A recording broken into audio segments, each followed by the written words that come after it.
도와주시오. 세상에, 괜찮으세요? 어쩌다가 이렇게 되신 거예요? 밭일을 하다가 그랬소. 조선 어느 무렵 나라를 다스리는 임금이 살고 있었으니 그는 밤마다 잠자리에 드는 것을 몹시도 두려워하였다. 그 까닭은 매일 밤 꿈속에 나타나는 흰 수염의 노인 때문이었다. 전하, 백성의 마음은 바다와 같나이다. 물이 마르면 나라가 무너지는 법이니 지금 하늘이 전하를 시험하고 있사옵니다. 임금은 식은땀을 흘리며 잠에서 깨어났다. 사흘밤을 연달아 같은 꿈에 시달리자 임금은 마침내 결심을 굳히게 되었다. 이것은 필시 하늘이 짐에게 보내는 경고로구나.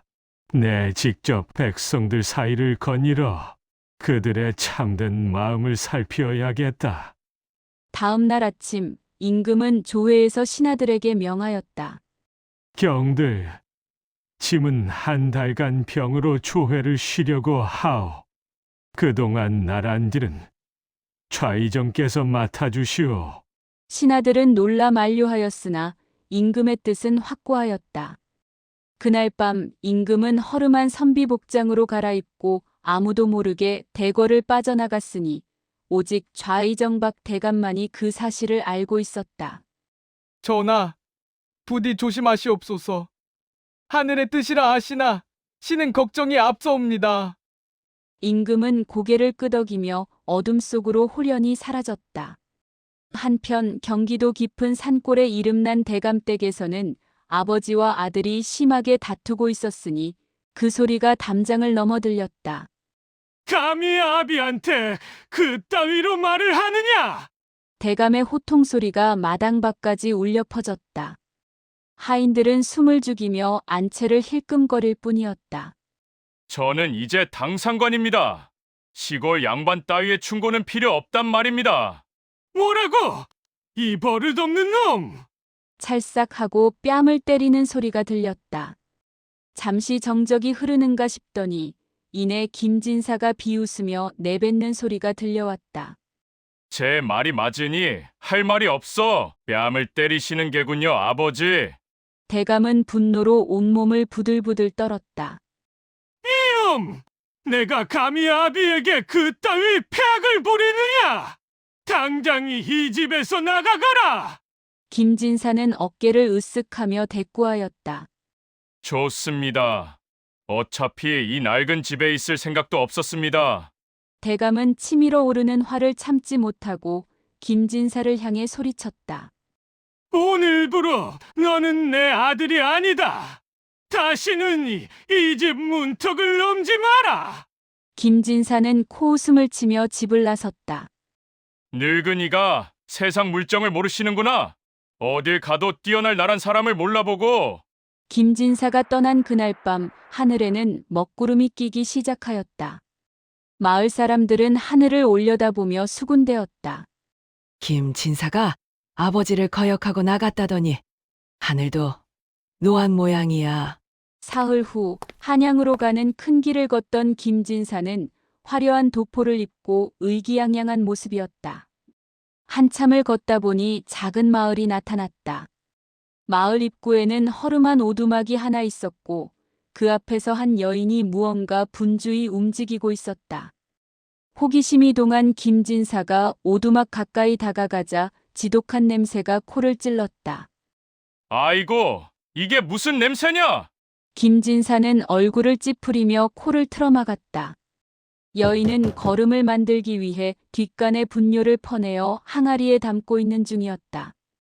김진사는 구역질을 하며 소리쳤다. 정말 비위 상하는구나. 여인은 고개를 들어 김진사를 바라보았다.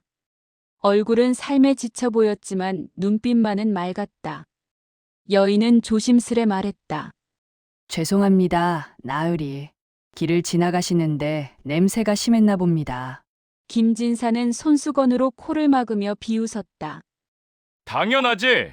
저런 더러운 일을 길가에서 하다니. 사람도 아니라 짐승 같구나. 그러고는 침을 퇴하고 뱉었다. 침은 여인의 치마자락에 떨어졌다. 여인은 아무 말 없이 고개를 숙였다. 김진사는 여인을 한 번 더 훑어보며 쏘아붙였다. 천한 것들이 이런 마을 입구에서 일을 하니 양반이 지나갈 수가 있어야지. 썩 치우지 못할까? 여인은 떨리는 목소리로 대답했다. 하지만 나으리, 이 일을 하지 않으면 마을 사람들이 걸음을 구할 수가 없사옵니다. 제1. 그런 천한 일을 일이라고 하는가? 김진사는 여인의 항아리를 발로 툭 차버렸다. 항아리가 기울어지며 내용물이 쏟아졌다. 아이고, 나으리, 제발. 이것은 제가 1년 동안 모아온 걸음이옵니다. 이걸 팔아야 딸아이 홀수를 마련할 수 있사옵니다. 여인의 목소리는 애처롭게 떨렸지만 김진사는 들은 채도 하지 않았다. 시끄러. 내 딸이고 뭐고 나는 관심 없어. 다음에는 양반이 지나갈 시간엔 이런 더러운 일 하지 마시게. 김진사는 그렇게 내뱉고는 코를 막은 채 서둘러 그 자리를 떠났다. 뒤에서 여인의 흐느끼는 소리가 들려왔지만 김진사는 뒤돌아보지 않았다. 조금 더 걸어가자 작은 시내가 나타났다. 아이고, 덥구나. 목을 잠깐 축이고 가야겠다. 시내 옆에는 빨래터가 있었고 한 여인이 무거운 물동이를 머리에 이고 조심스럽게 걸어가고 있었다. 30 안팎으로 보이는 여인의 얼굴은 수척했지만 단정했고 허름한 옷을 입고 있었다. 김진사는 그 모습을 보고 비웃으며 중얼거렸다. 저것 봐라. 과부인가 보군. 여인은 김진사를 보고 조심스레 길 한쪽으로 비켜섰다. 나으리, 먼저 지나가십시오. 김진사는 여인 앞에 멈춰섰다. 너는 누구냐? 여인은 고개를 숙이며 대답했다. 소녀는 이 마을에 사는 윤씨라고 하옵니다. 남편을 일찍 여의고 아이 둘을 키우고 있사옵니다. 김진사는 여인을 위아래로 훑어보며 빈정거렸다. 과부로구나. 과부 주제에 대낮에 이렇게 거리를 활보하다니 부끄러운 줄도 모르는가? 윤 씨는 얼굴이 붉어지며 고개를 더 깊이 숙였다. 죄송하옵니다. 나으리. 하지만 물을 길어야 아이들이 밥을 먹을 수 있사옵니다. 김진사는 비웃었다. 밥, 제가라도 가든지 해야지. 이렇게 떵떵거리고 다니니 꼴이 말이 아니군. 윤 씨는 눈물을 참으며 말했다. 나으리, 소녀는 그저 아이들을 키우기 위해 열심히 사는 것뿐이옵니다. 됐어, 됐어! 김진사는 손을 내저었다. 내 사정 따위는 듣고 싶지도 않아. 과부는 집에나 처박혀 있어야지. 이렇게 돌아다니면 마을 채통이 서겠어? 김진사는 말을 마치고는 일부러 윤 씨를 향해 걸어갔다. 그러고는 어깨로 세게 들이받았다. 윤 씨는 비틀거렸고 머리에 이고 있던 물동이가 흔들렸다. 그러다 그만 물동이는 땅에 떨어져 와장창 깨지며 물이 와르르 쏟아지고 말았다. 아이고! 윤 씨는 그 자리에 주저앉아 산산조각난 물동이와 땅에 스며드는 물을 바라보았다. 이 물동이는 돌아가신 남편이 혼례 때 사준 것인데. 김진사는 그런 윤 씨를 내려다보며 코웃음을 쳤다. 앞으로는 양반이 지나갈 때는 얼른 비켜서는 게 좋을 거야. 김진사는 윤 씨가 넘어져 있는 바로 옆을 지나가며 일부러 웅덩이의 물을 발로 차올렸다. 튀어오른 구정물은 윤 씨의 옷을 슬프게 적시었다. 유유히 떠나는 김진사의 뒤로 윤 씨의 구슬픈 울음소리가 들려왔다. 한나절을 더 걸어 저녁 무렵이 되었다. 김진사는 고단한 발걸음을 멈추고 나무 그늘 아래에서 잠시 쉬기로 하였다. 그때였다. 저만치서 허름한 행색의 노인 하나가 비틀비틀 걸어오고 있었다. 등에는 지게를 지고 이마에는 땀이 줄줄 흐르고 있었다. 노인은 김진사 앞을 지나가려다 그만 나무 뿌리에 발을 헛디뎌 쓰러지고 말았다. 지게에 실린 나무 뭉치가 와르르 쏟아져 내렸고 그중 한 개가 김진사의 도포자락을 스치고 지나갔다. 이놈이 어디서 감히 양반 도포를 더럽히느냐? 이 도포가 얼마나 귀한 줄 아느냐? 김진사는 벌떡 일어나 발로 나무 뭉치를 걷어차며 소리쳤다. 내 같은 것은 평생 일해도 이 옷 한 벌 값을 벌지 못할 것이라. 노인은 황급히 무릎을 꿇으며 머리를 조아렸다. 소인이 죄를 지었나이다. 부디 용서해 주시옵소서. 그때 길 건너편 말없이 그 광경을 지켜보고 있던 한 선비가 있었다. 평범한 선비 복장을 하고 있었으나 눈빛만은 깊고 맑았다. 선비는 천천히 다가와 노인을 일으켜 세웠다. 양반께서 그리 노하실 일입니까? 노인께서 일부러 그런 것도 아닌데 말이지요. 김진사는 어이가 없다는 듯 웃었다. 나는 당 상관 벼슬을 한 김진사라는 사람이요. 이런 천한 것들과 같이 취급받을 사람이 아니요. 그럼 양반께서는 이 노인이 하는 일을 하실 수 있으십니까? 선비는 빙그레 웃으며 물었다. 저 나무 다발 말입니다. 양반께서 저것을 지고 한 이라도 갈 수 있겠습니까? 이 무식한 것이 벼슬의 귀천도 모르는구나. 김진사는 얼굴이 벌개져 소리쳤다. 당신은 대체 누구요? 이름이나 대시오. 선비는 잠시 침묵하다가 조용히 말했다. 나는 그저 길을 가던 나그네일 뿐이요. 김진사는 비웃었다. 나그네? 변변찮은 선비 주제에 나한테 참견이야. 썩 꺼지지 못할까? 선비는 조금도 흔들림 없이 차분히 말했다. 기천은 하늘이 정하는 것이 아니라 사람의 마음이 만드는 것입니다. 양반께서 그리 거만하시니 제 눈에는 저 노인이 더 높아 보이는군요. 선비는 빙그레 웃으며 노인의 지게를 대신 짊어졌다. 노인은 눈물을 흘리며 선비에게 거듭 절을 올렸다. 고맙습니다. 나으리 고맙습니다. 건방진 놈 같으니? 김진사는 분을 삼키지 못하고 그 뒷모습을 노려보았다. 그 순간 하늘에서 우르릉 쾅쾅 천둥 소리가 울렸다. 김진사는 깜짝 놀라 하늘을 올려다보았다. 먹구름이 더욱 짙어지고 있었다. 다음 날 아침 김진사는 임금께 조회를 올리러 대궐로 향했다. 대전 안에는 벌써 여러 신하들이 줄지어서 있었다. 이윽고 임금이 나타나자 모두 고개를 숙여 절을 올렸다. 경들 중에 김진사라는 이가 있는가? 뜬금없이 울려 퍼지는 임금의 목소리에 대신들이 모두 화들짝 놀랐다. 물론 그 중에서 가장 놀란 것은 단연 김진사였다. 소신 김진사 여기 있나이다. 임금은 잠시 생각하더니 물었다. 세상에서 가장 귀한 것이 무엇이라 생각하오? 김진사는 자신있게 대답했다. 그야 당연히 벼슬이옵니다. 미숙한 백성들에게 똑똑한 벼슬아치의 다스림은 꼭 필요한 것 같사옵니다. 임금의 얼굴이 굳어졌다. 그대는 백성을 그렇게 보는가? 송구하오나 소신이 그렇게 보는 것이 아니라 세상의 이치인 것 같사옵니다. 그때 임금 옆에 서 있던 한 신하가 김진사를 보며 헛기침을 하더니 고개를 저었다. 갑작스러운 기침 소리에 절을 올리던 김진사는 고개를 빼꼼히 들었다가 얼굴이 하얗게 질리고 말았다. 옥좌에 앉은 임금은 바로 어제 길에서 만났던 그 선비였다. 아니, 저분이! 김진사는 온몸에 식은땀이 흘러내렸다.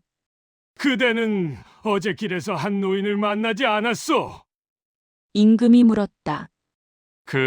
그것이... 김진사는 당황하여 목소리조차 제대로 낼 수 없었다. 지미 미복 차림으로 백성들의 삶을 살피고 있던 와중 만난 선비는 아주 오만하고 교만하였소. 대전 안이 술렁였다. 김진사는 머리를 땅에 박으며 빌었다. 전하, 소신이 눈이 어두워 알아보지 못했나이다. 만 번 죽어 마땅하옵니다. 임금은 차갑게 고개를 저었다. 권세 있는 자 앞에서만 고개를 숙이고 없는 자는 짓밟는 것이 그대의 도리요. 그런 자가 어찌 백성을 다스리는 벼슬아치가 될 수 있겠소. 임금은 엄숙하게 말했다. 당장 관직을 박탈하고 영원히 벼슬길에 오르지 못하도록 하라. 그리고 그대는 지금부터 백성의 삶을 몸소 체험하며 사람의 도리를 배우도록 하라. 전하, 한 번만 용서해 주시옵소서. 김진사는 머리가 땅에 닿도록 빌었지만 임금은 고개를 돌렸다. 김진사는 초라한 모습으로 대전에서 쫓겨났다. 내가 이럴 수가. 내가 임금님께. 망연자실한 김진사는 다리에 힘이 풀려 바닥에 주저앉았다. 주머니를 뒤져보니 은자 몇 냥이 전부였다.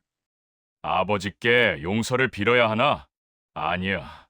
그럴 수는 없어. 자존심이 짓밟힌 김진사는 작은 주막에 들어가 국밥 한 그릇을 시켰다.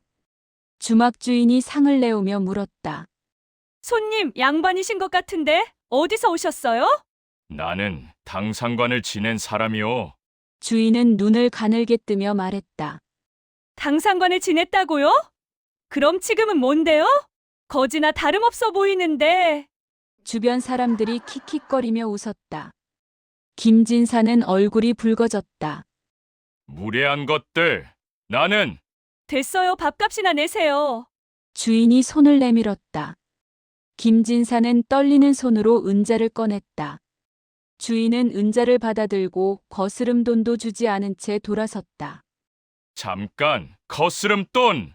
당상관 양반, 거스름돈 같은 거 신경 쓰지 않으시잖아요? 주인이 비웃으며 말하자 김진사는 아무 말도 대꾸할 수 없었다.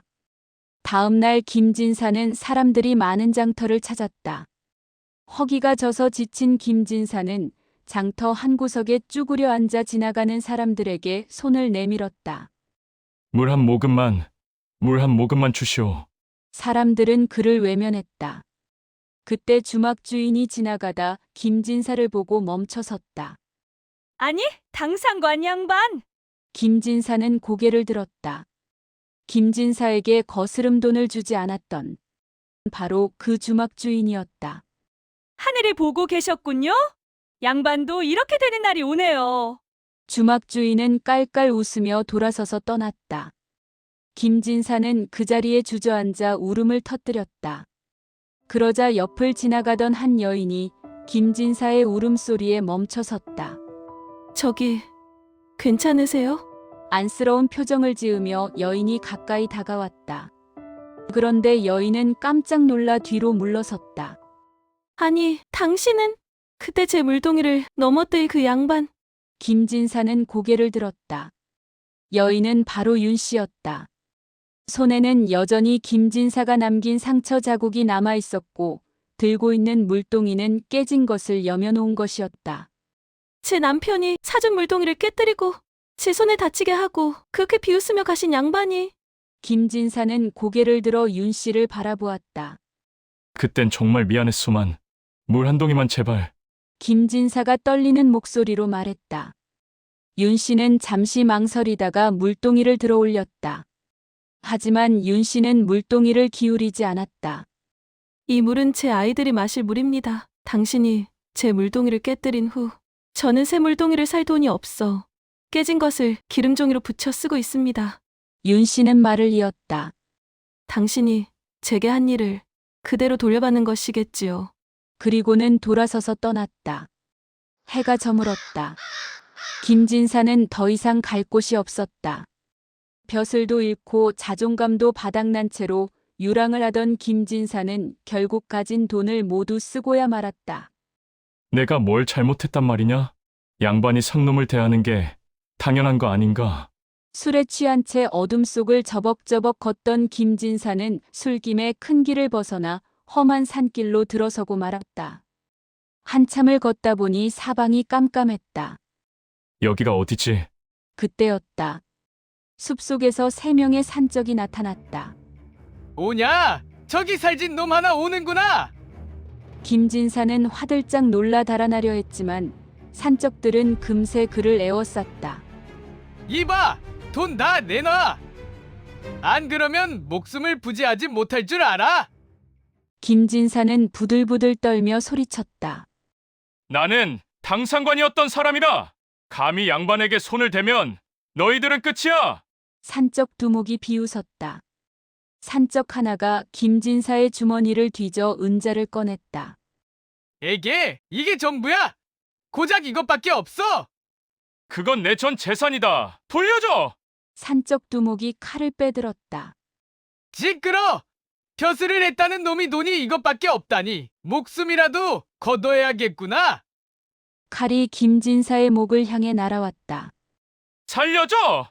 김진사는 공포에 눈을 질끈 감았다. 바로 그때였다.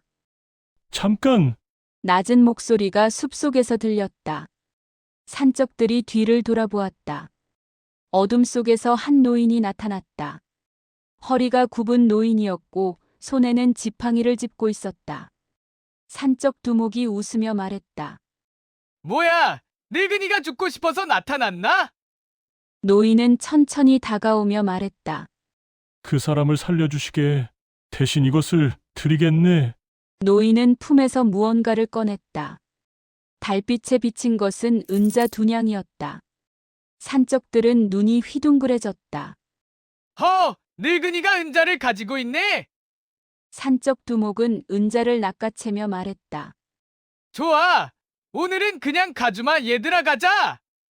산적들은 은자를 들고 숲속으로 사라졌다. 김진사는 그 자리에 주저앉아 숨을 헐떡였다. 살았다. 살았어. 노인이 천천히 다가왔다. 달빛에 비친 노인의 얼굴을 본 김진사는 깜짝 놀랐다. 당신은 그때 그 노인. 바로 며칠 전 김진사가 머리채를 잡아 일으켰던 나무지게를 진 그 노인이었다. 김진사는 믿을 수 없다는 표정으로 노인을 바라보았다. 나으리, 저를 기억하시오? 김진사는 목이 메어 말이 나오지 않았다. 며칠 전 제가 노인은 고개를 끄덕였다. 저를 발로 차고 머리채를 잡아 일으키셨지요. 그런데 어찌 저를 구해 주셨습니까? 사람이 죽을 수도 있는 걸 보고만 있을 수는 없지 않겠소. 김진사는 그 말에 온몸이 얼어붙었다. 소중한 돈을 사용하신 게 아닙니까? 제가 한 달 동안 나무를 해서 번 돈입니다.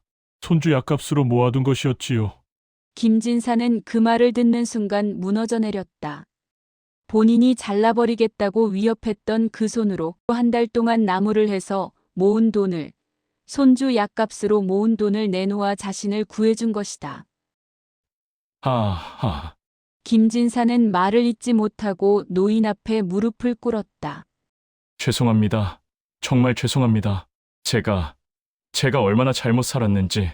김진사는 땅에 머리를 박으며 흐느꼈다. 노인은 조용히 말했다. 일어나시게 하늘이 이곳으로 보내신 데는 이유가 있지 않겠소. 이제 가시게 하늘의 뜻을 따르시오. 노인은 그렇게 말하고는 천천히 어둠 속으로 사라졌다. 김진사는 한참을 그 자리에 앉아 있었다. 하늘을 올려다보니 먹구름 사이로 별 하나가 반짝이고 있었다. 지친 김진사는 터덜터덜 성박 빈터로 걸어 나왔다. 저 멀리 어둑어둑한 나무 갈래들 사이로 빛이 보이는 것 같았다. 김진사는 홀린 듯이 빛으로 다가갔다. 여보시오. 누구 없소?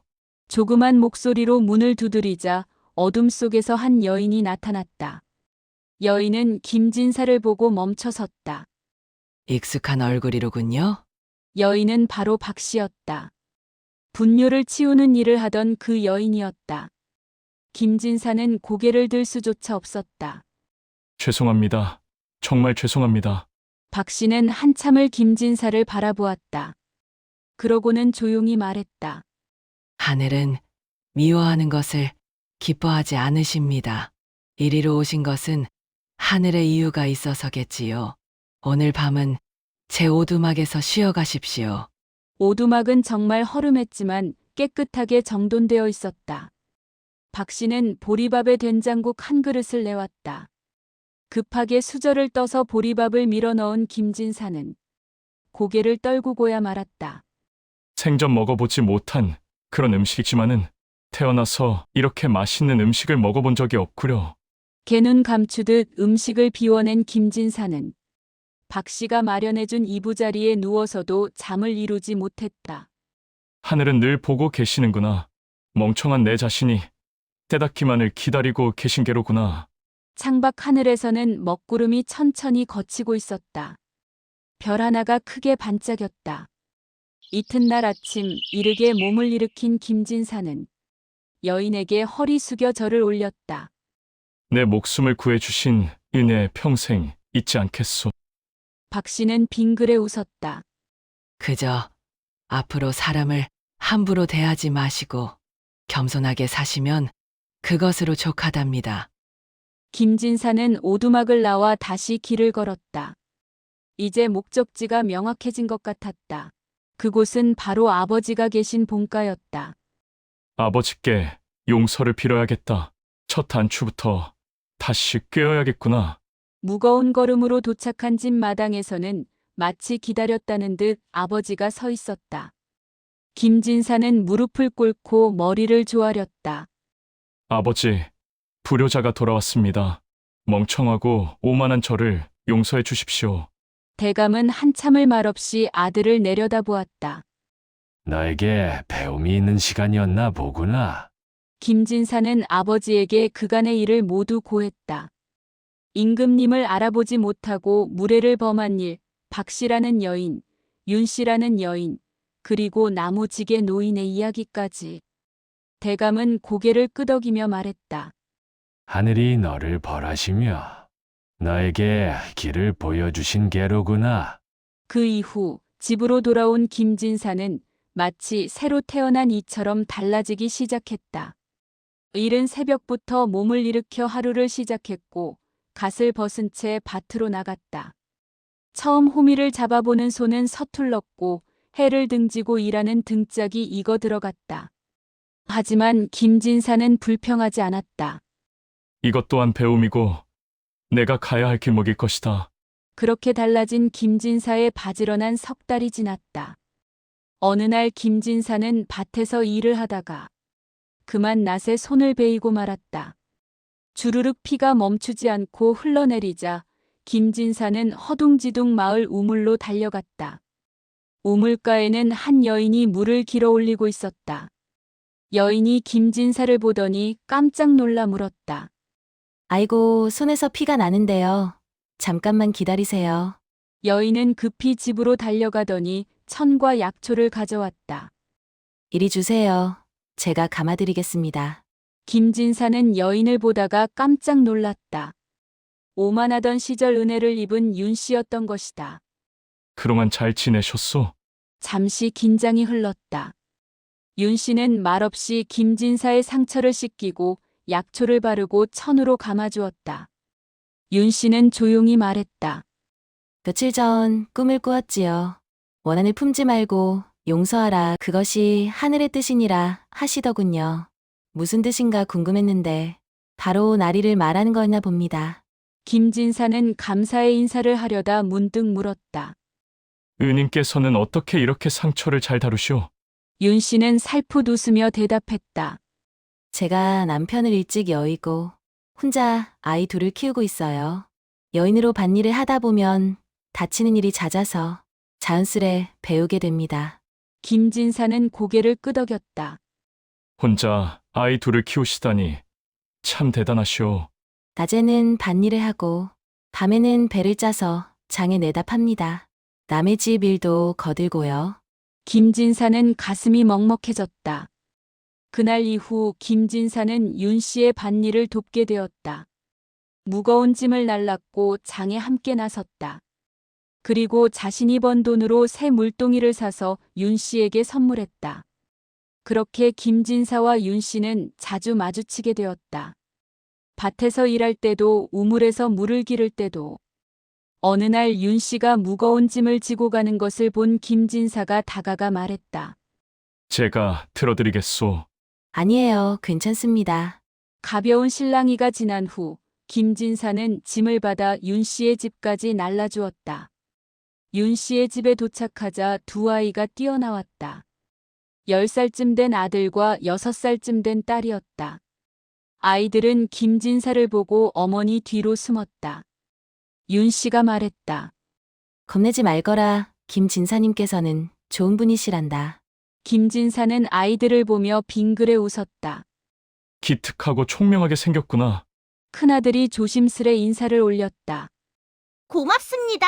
나으리. 김진사는 손을 저었다. 날이라 부르지 마라. 나는 그저 옆마을에 사는 사람일 뿐이란다.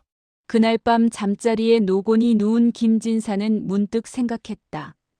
윤 씨는 참 대단한 사람이다. 혼자서 아이 둘을 키우면서도 한 번도 불평하지 않는구나.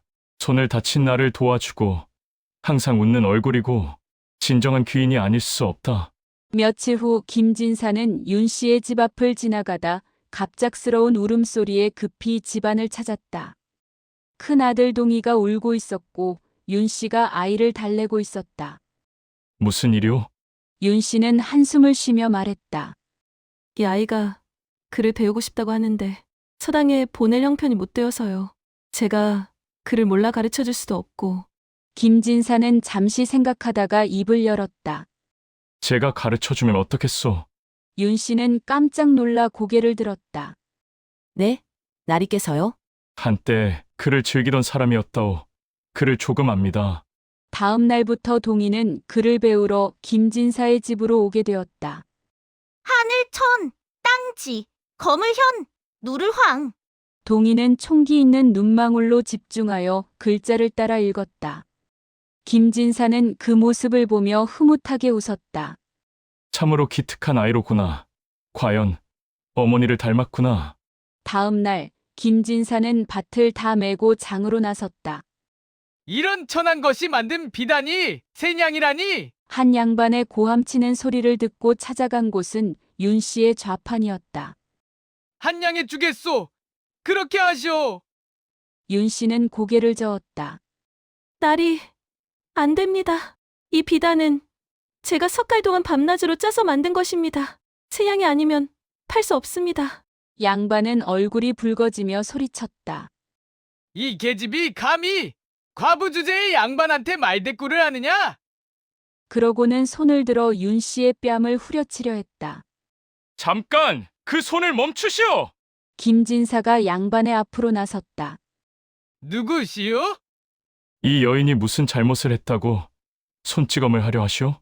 석 달을 공들여 만든 물건이라는데 마땅히 그만한 값을 받아야 하지 않겠소? 양반은 화가 나서 김진사를 노려보았다. 당신이 뭔데 참견이오? 사람의 귀천은 벼슬에 있는 게 아니라 마음에 있는 것 아니오? 약한 자들을 업신여기지 말고 갈 길 가시오. 양반은 어이가 없다는 듯 헛웃음을 짓더니 못내 발길을 돌렸다. 윤 씨는 눈물을 글썽이며 김진사를 바라보았다. 고맙습니다. 김진사는 고개를 저었다. 그날 이후 김진사와 윤 씨는 서로를 의지하며 살아가게 되었다. 김진사는 동희에게 글을 가르치고 윤 씨의 밭일도 도왔다. 윤 씨는 김진사에게 밥을 지어주고 옷도 기워주었다. 두 사람 사이에는 은은히 특별한 정이 싹트고 있었다. 2년이라는 시간이 지났다. 온화한 나날을 지내던 김진사의 집으로 대궐에서 사자가 도착했다. 김진사는 즉시 상경하라는 전하의 명이시다. 김진사는 깜짝 놀라 윤 씨에게 말했다. 임금님께서 저를 부르십니다. 다녀와야 하겠소. 윤 씨는 불안한 얼굴로 김진사의 옷깃을 매만지며 말했다. 조심해서 다녀오세요. 며칠 후 대궐에 도착한 김진사는 떨리는 마음으로 대전에 들어섰다. 임금이 김진사를 보고 빙그레 웃었다. 김진사, 그동안 무엇을 배웠소? 김진사는 깊이 엎드려 아뢰었다. 전하, 소신은 하늘의 뜻을 배웠나이다. 소신이 과거에 침을 뱉고 욕하고 해를 끼쳤던 바로 그 사람들이 소신을 구해주셨나이다. 김진사는 말을 이었다. 전하께서 몸소 보여주신 백성의 마음이옵니다.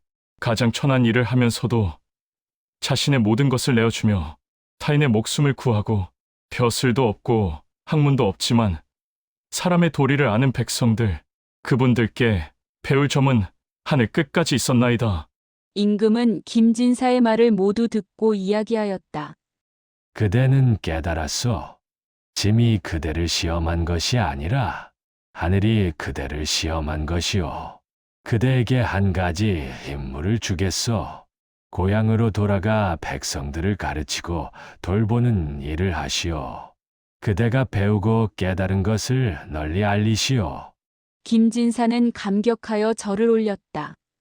황송하옵니다. 분명 그래야겠나이다. 대전을 나오며 하늘을 올려다보니 먹구름은 완전히 걷히고 맑은 하늘이 펼쳐져 있었다. 한 마리 학이 자유로이 하늘을 날아가고 있었다.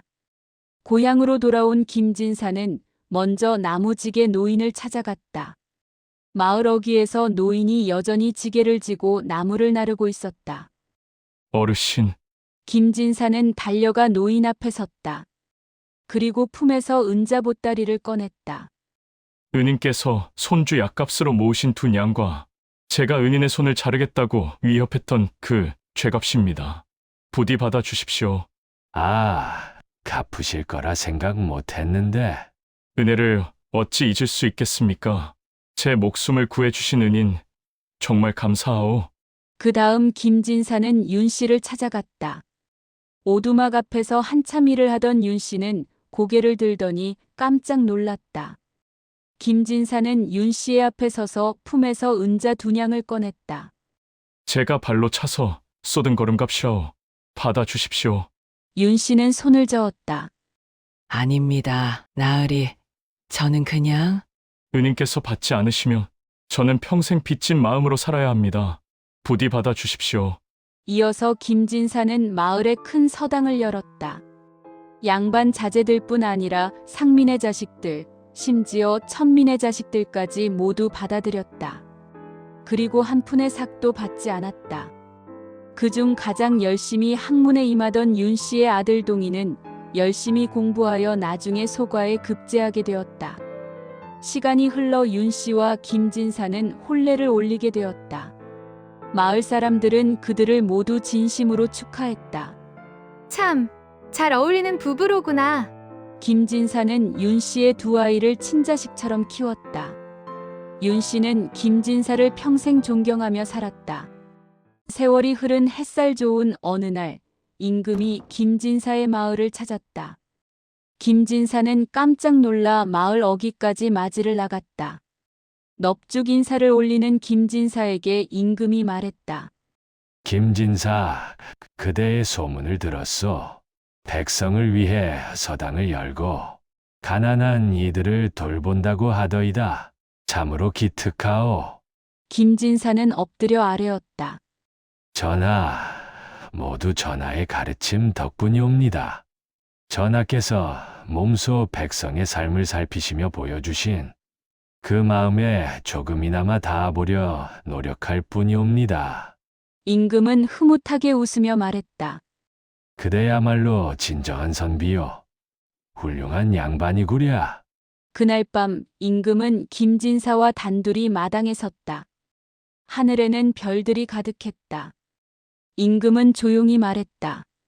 김진사, 짐이 그때 꿈을 꾸었던 것을 기억하오? 흰 수염의 노인이 나타나 백성의 마음은 바다와 같다고 했던 그 꿈을. 기억하옵니다. 전하. 임금은 하늘을 올려다보며 말을 이었다. 그 노인은 아마도 하늘이 보낸 사자였을 것이오. 그대를 시험하기 위해, 그리고 짐에게도 가르침을 주기 위해 말이오. 그 순간 하늘에서 별똥별이 하나 떨어졌다. 김진사는 그것을 보며 깊이 절을 올렸다. 임금은 아무 말 없이 고개를 끄덕였다. 오랜 시간이 지났다. 마을을 아우르고 돌보던 김진사가 죽던 날 마을 사람들은 이상한 광경을 목격했다. 한낮인데도 하늘에 무지개가 떴고 학 한 마리가 김진사의 집 위를 3번 돌고 날아갔다. 하늘이 김진사를 받아들신 거야. 마을에서는 이 이야기가 전해 내려왔다. 교만했던 선비가 하늘의 시험을 받아 겸손을 배웠다는 이야기. 그리고 그가 과거에 해를 끼쳤던 사람들이 오히려 그를 구원했다는 이야기. 그 가르침은 오늘날까지도 이어져 내려오고 있다. 하늘은 보고 계시고 모든 인연은 인과로 이어져 있으며 깨달음을 얻은 자에게는 새로운 길이 열린다는 것을 말이다. 오늘의 이야기도 즐겁게 들으셨나요? 재미있게 들으셨다면 구독과 좋아요 한번 부탁드릴게요. 다음번에도 편안한 이야기로 찾아뵙겠습니다. 건강하고 행복한 시간 보내세요. 오늘도 감사합니다.